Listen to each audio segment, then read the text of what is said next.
Mende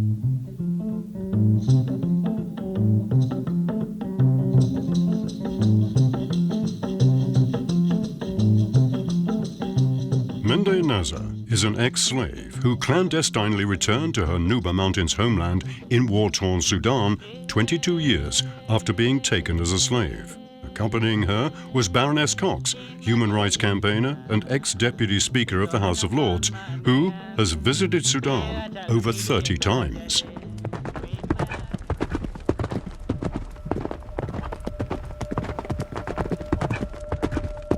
Out of the darkness they came, the heavy, thundering hooves of the horses, which forewarned of the impending doom. Like the horsemen of the apocalypse, war, famine, conquest and death. During that fateful night, all four would descend onto her innocent village of Karko. The Murahalin, or Arab militia on horseback, were slave raiders. Brandishing torches, they set fire to village huts. Mende could remember the searing heat of the dancing flames, the billowing smoke blinding her, and the screams of the women and children, some in their death throes, as the blades of the Arab militia swung down on them to silence them. When I was 12 years old, I was captured from my home village and forcibly taken into slavery. After 7 years of slavery, I escaped. I helped set up the Mende Nazer Foundation charity to help others who are suffering in my homeland.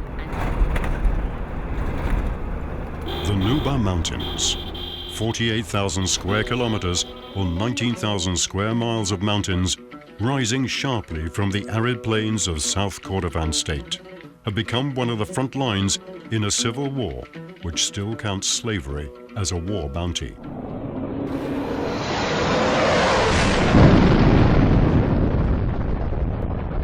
Genocide looms as the Nuba people are caught in a tug of war between the powers of Sudan's armed forces, SAF, and Sudan's People Liberation Army, the SPLA. Their territory is partially occupied by both armies. Horrifying human rights abuses were perpetrated by opposing armies. Civilians have been murdered, raped, and taken as sexual slaves and displaced. Vulnerable children have been forcibly recruited as soldiers or taken as slaves. Some slaves are brainwashed and indoctrinated and come back as spies or assassins for the Khartoum regime. Many of the SPLA based in the Nuba Mountains are Nuba and sympathetic to their people.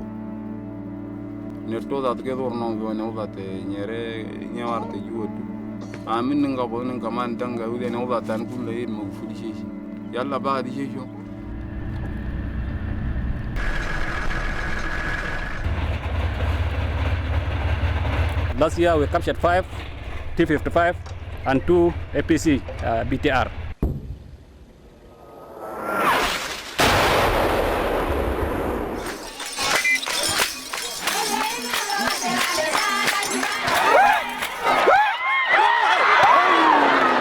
The people are suffering so much from the genocidal policies of Khartoum.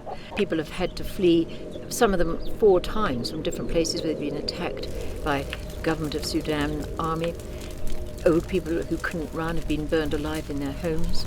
Others have been shot. In other places where the government of Sudan or Sudan armed forces have occupied a land, they bulldoze the schools, they destroy everything. The spirit of my people is powerful. In spite of all these years of atrocity, they do not see themselves as victims and are always smiling.